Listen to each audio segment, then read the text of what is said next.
Yeah, hi, Gordon, New Zealand Rocks Down Under.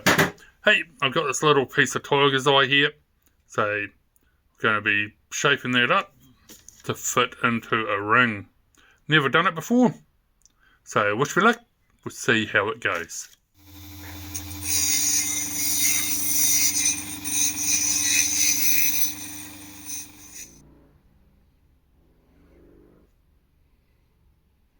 Now to polish it. One way to hold something really small while I'm polishing. Oh, here we go, we've got that glued in.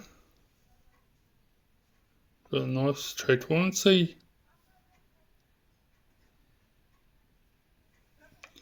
Just let it sit. And I think they should be happy with that.